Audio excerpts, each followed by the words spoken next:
at the Dialogue of Civilizations Fair in the Curry Indoor Quad. It's October 27th, and there are lots of professors here coming to pitch their dialogues to prospective students. We can't get burritos together anymore. No, we can't. It's just really a sad thing. We have Qdoba, but it's not the same. Yeah, and like smoothies, we can't do that either. Yeah, I love the chocolate kale smoothie. It's amazing.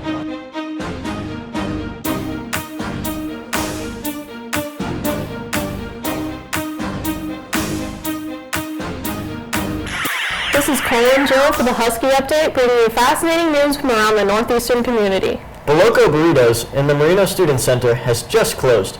Jared Jacobson, our NUTV Dining Services reporter, went to go see if people even knew that this was happening. Do you want to get a burrito with me? I just ate. If you buy. Boloco's closed though. We can't. That's true. I thought you. If you want to buy me a burrito though. How upset are you that Boloco's closing? It's really sad. Actually. I'm really upset. No, I am as well. How you doing? How upset are you that Boloco's closed? I'm in the middle of trying to do something. Are you guys waiting for your Boloco burritos? No. Boloco sucks. Would you like to take a second out of your day to talk about Boloco? No. How do you feel about Boloco closing? It's closing? It's closed actually.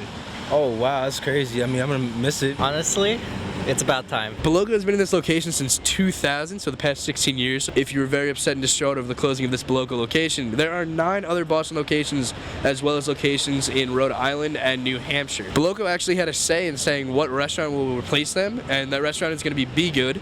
Some of the Boloco employees will be interviewed by Be Good in order to work at Be Good when it opens.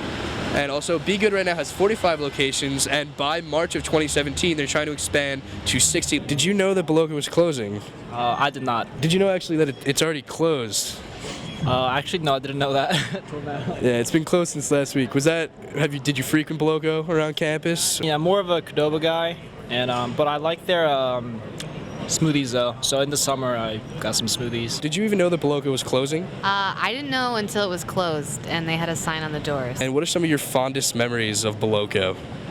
Going for a burrito every time after a workout was really good because it's like that satisfying but kind of full of protein kind of dinner. And on a more somber note, I'm Jared from NUTV News reporting for the last time from Boloco.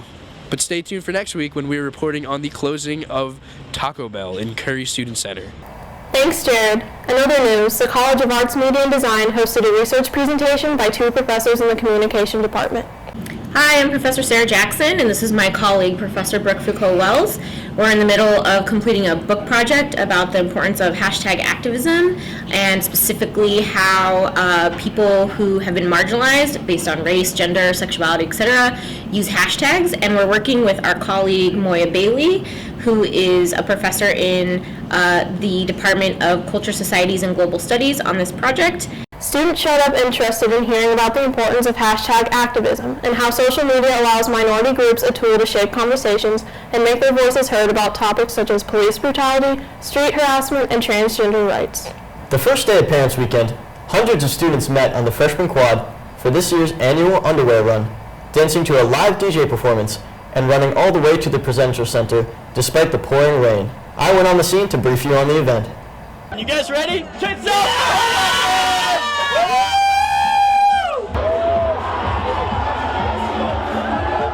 Why did you guys want to come out and do the underwear run? Because it's a school tradition and it's my first year.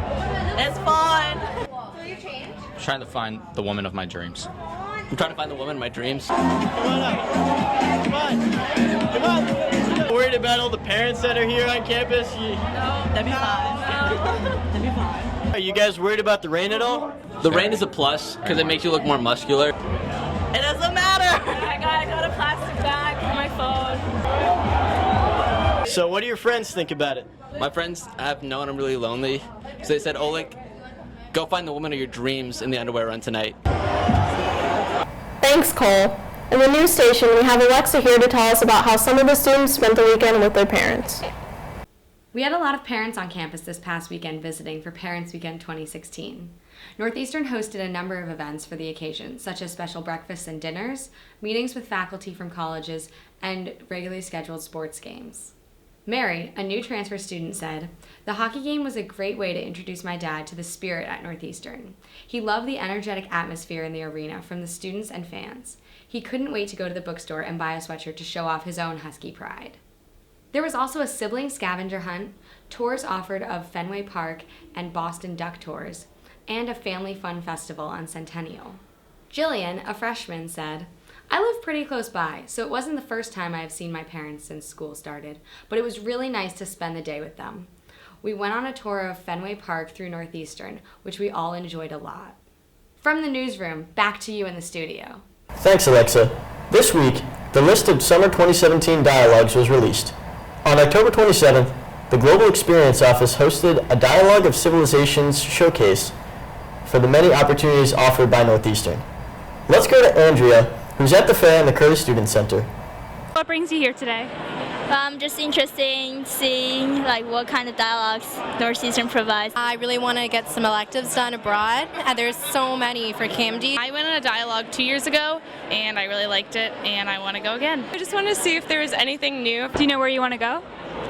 I'm not sure. I'm looking at Japan and Spain though. The business ones. Somewhere in Europe. I'm really excited about the Berlin dialogue. I was looking at one in Chile.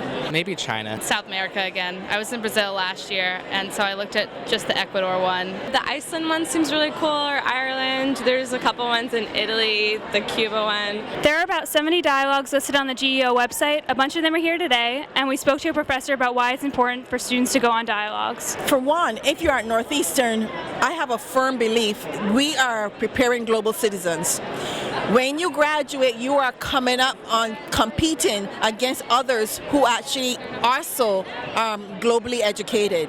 And when you don't go on dialogue, you don't get that face-to-face, hands-on experience that is really desired and needed. You can do all that you want in terms of, navigating the web, but it's not the same as when you're there in person. From Curry Indoor Quad, now back to you guys in the studio.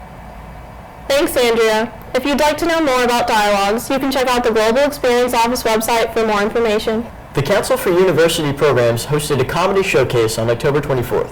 And we come to a red light, and he turns to me and he goes, "So, you got $20? To which I responded, "Woo!" Right, and he goes, "You want to make $20? Several comedians were featured, and there was a great turnout for the event. Throughout the year, prospective students come to Northeastern from all around the globe to tour the campus and learn more about being a Husky. Husky News correspondent Atlanta spoke to several tour guides about their experiences. I really like the L Hall stop because of the statue of our mascot. It's really fun to see when you tell them to go ahead and rub his nose or ears, and it's funny to see that moment of hesitation where everyone's like, do I go first? I would say my favorite place is probably West Village. The first thing we're going to show you is where you're not going to be living. Parents and students are always very worried that the food is bad. I really like to tell them that the food is not bad, and we have sushi and cookies. My worst tour guide experience, the group thought they were late the whole time. I was on time, I ended on time, my tour was great, but everyone just thought they were late, so everyone left early, and my tour went from 26 people when it started, and I had 2 people left at the last stop. It was a private tour that I had to give to students from Los Angeles, so they'd never seen snow because it doesn't snow that often in LA. And so there was a huge snowstorm, so it was just snowing and it was windy and it was just, the weather was gross. 25 students were just playing in the snow and I was just getting pelted in the face with snow. The weirdest question I've ever been asked, hands down, this one mother had been talking to me for a long time and she looked me dead in the eyes and went to a totally straight face and she said, "So, as far as the weed smoking, it's up to you?" And he was like, "So where's the dean's office?" And I was like, "Well, which college? Where do you want?" And he was like, "The president." A lot of people have asked me actually about the carpet. So I had a dad who was like, what percentage of Northeastern is carpeted floors? Which I have no idea. And then another father was tapping on the glass of the window and was like, "Is this bulletproof?" To which I replied, "Sir, this is a very safe neighborhood." We always say the Northeastern Police Department is the largest police force in the city of Boston, not counting actual Boston Police Department. And this woman was like, "Does that mean you have the biggest school in Boston?" And I was like, I don't think so. I think BU is bigger, but I don't really know. And she's like, "Well, you just said you have the largest police force. Does that mean you have the biggest school?" And I was like, no. I also have to put on that fake tour guide laugh whenever they tell a joke. I'm like, "Oh, that's so funny, sir." The funniest visitors I see on tour are definitely the dads.